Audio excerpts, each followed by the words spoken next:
Hello जी, welcome to Madhusona. आज हम भगवान सूर्य की कथा की चर्चा करेंगे। भगवान सूर्य के बिना मानव जीवन तथा प्रकृति की कल्पना भी नहीं की जा सकती है।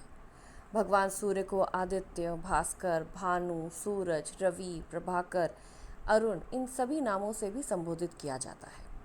तो चलिए शुरू करते हैं आज की भगवान आदित्य की कथा।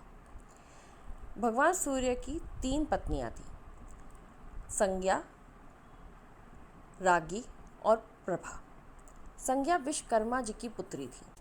संज्ञा से जुड़वा संतान हुई जिनका नाम था यम और यमी।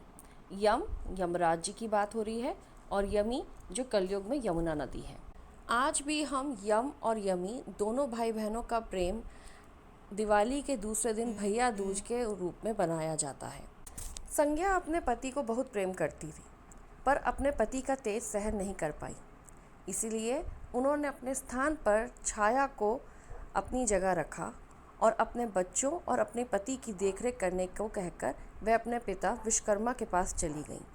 अपने पिता के पास जाकर उन्होंने अपनी सारी व्यथा बताई और व्यथा बताकर वह हिमालय की घाटियों में एक सुंदर घोड़ी का रूप धारण करके तपस्या करने लगी। दूसरी तरफ भगवान सूर्य से ये सारी बातें छिपी हुई थीं। भगवान छाया को ही संज्ञा मानकर अपना जीवन व्यतीत कर रहे थे। छाया से उन्हें 2 पुत्र हुए, मनु और शनिचर। शनिचर जो शनि महाराज है। छाया अपने पुत्रों मनु और शनिचर से बहुत प्रेम करती थी, परंतु यम और यमी से वह विमाता अर्थात अच्छा व्यवहार नहीं करती थी। एक दिन यम से ये चीज़ बर्दाश्त नहीं हुई, उनसे सहा नहीं गया और उन्होंने इस चीज़ का विरोध किया। विरोध करने पर छाया को बहुत गुस्सा आया और छाया ने यम को श्राप दे दिया। यम अपने पिता की शरण में चले गए। सूर्य देवता ने उन्हें श्राप से मुक्त तो कर दिया, परंतु सोचने लगे कि ऐसी कैसी माता है जो अपने पुत्र को ही श्राप दे दे। गुस्से में सूर्य देवता ने छाया के बाल पकड़कर उनके केश पकड़कर खींचे तो छाया ने सारा सच बता दिया कि संज्ञा उनको छोड़कर जा चुकी है।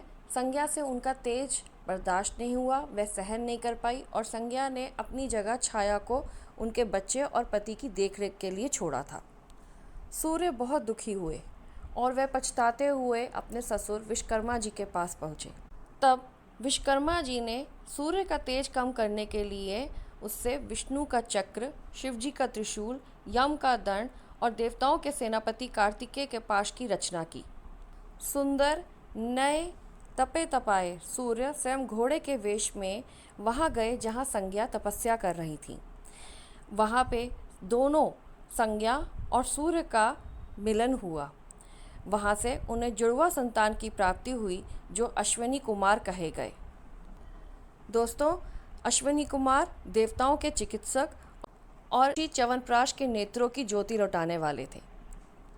सूर्य की दूसरी पत्नी रागी से उनके पुत्र उत्पन्न हुए जिनका नाम था रेवत और प्रभा से उत्पन्न हुए पुत्र जिनका नाम था प्रभात। कहीं कहीं सूर्य की पत्नियों के नाम प्रभा, छाया, उषा, प्रत्युषा, निबुक्षा आदि भी मिलते हैं।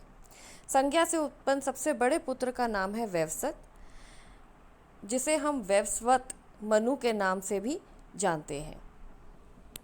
तो दोस्तों, उम्मीद है आपको आज सूर्य देवता की कथा अच्छी और रोचक लगी होगी। प्लीज़ मेरे चैनल को लाइक करें, सब्सक्राइब करें। Thankful and grateful.